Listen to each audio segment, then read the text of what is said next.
Hi, welcome to my channel. My name is Anne and it's been a while, again, but I was feeling very cozy and autumnal this morning and I have a few hours before I have to start work, so I figured I'd do the Cozy Autumn book tag. This book tag was created by the Book Bell and I'll leave the link to her video down below or up above or somewhere on the screen.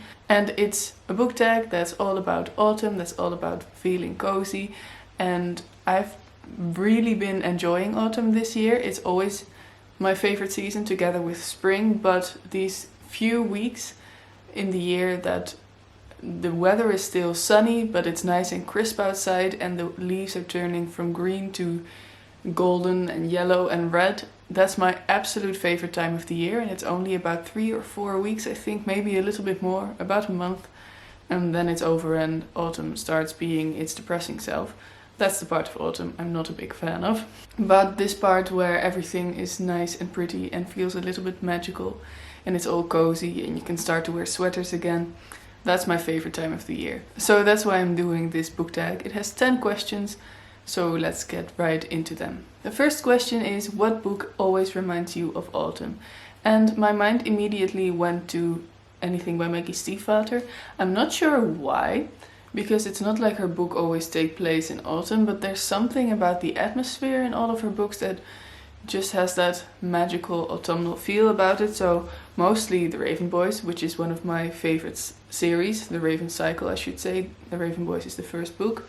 This is a fantasy-ish series. The first book is still mostly contemporary with a little bit of magic and myth thrown in to create that beautiful atmosphere that I really love in books. But as the series progresses, the fantasy element gets more and more pronounced. I love these books. I really want to reread them, but I also still have a lot of other books on my shelves that I need to read. I still have another book by Maggie Stiefvater that I need to read, so I think I'll be doing that first. But I also have All the Crooked Saints by Maggie Stiefvater here, which also has quite an autumnal cover, I think, with these leaves. I wasn't a big fan of this, but it's still Maggie Stiefvater, so I still really love the writing. And then there's Call Down the Hawk, which is the book that came out this year, or at the end of last year, I think. This is all about Ronan from the Raven Cycle. I'd kind of describe it as the Raven Cycle on steroids, and it's really, really good. So question number 2 is, what is your favorite autumnal book cover? And I immediately thought of the cover of Circe by Madeline Miller. This tells the story of Circe, who is from Greek mythology. I read this in spring, but the cover is just autumn in a book, I think. This color is perfectly autumnal, I think, and it has leaves, it has owls on the cover. It's just, this is autumn. Also, it's a very good book. I gave this 5 stars and I absolutely adored it. The next question is, what is your favorite autumnal drink to read with? And for that I'll always have to answer, for any season, tea. I always drink tea throughout the entire year. It's my favorite drink. But throughout the colder months my tea intake does increase almost exponentially, I think.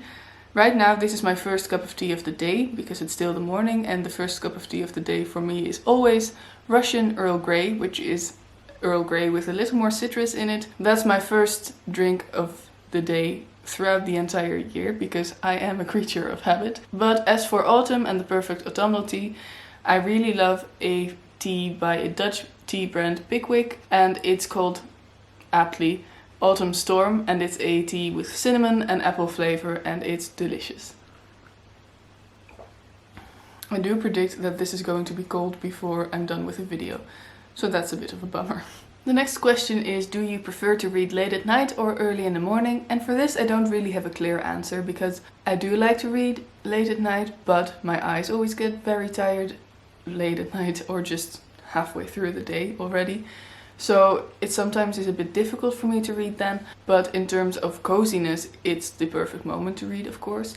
On the weekends I love to read in the morning. I wouldn't say early in the morning because I'm not really an early riser, but my favorite moment of the week is actually when my boyfriend and I have breakfast and then sit down in the living room and read for an hour or so. I sit by the window with my book and then I look out at my street every now and then, because our street is lined with the most beautiful trees that are turning yellow now, or actually have turned mostly yellow.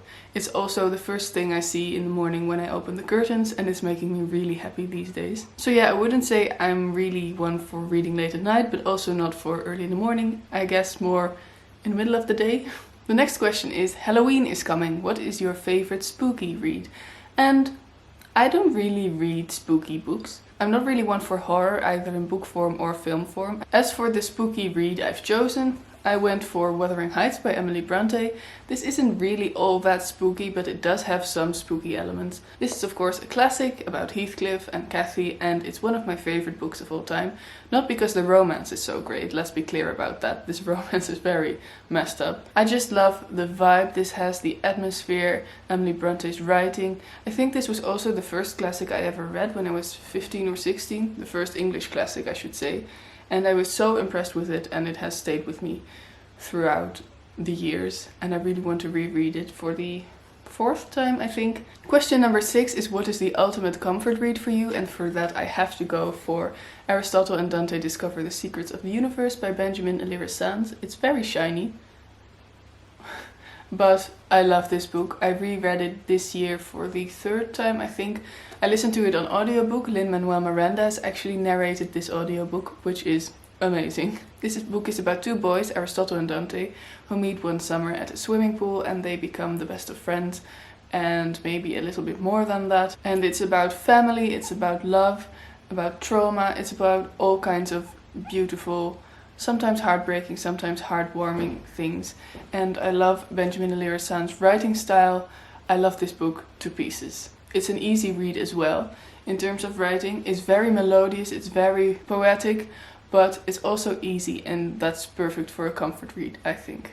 Question number 7 is, what is your favorite autumnal reading snack? And for that I have to say anything with cinnamon. As soon as the weather starts to turn a little cold again, I start to crave cinnamon, and I start to bake anything with cinnamon. Cinnamon cookies, cinnamon muffins, banana bread with cinnamon, crumbles with cinnamon, or maybe an apple pie with cinnamon. I really could go on for a very long time about this. If you're looking for cinnamony recipes, here's a plug. You can find a lot of them on my blog, booksbakingandblogging.com. The link will be down below, as always. But that's it for that plug. Let's just move on with the questions. Question number 8 is, what is your favorite autumnal candle to burn whilst reading?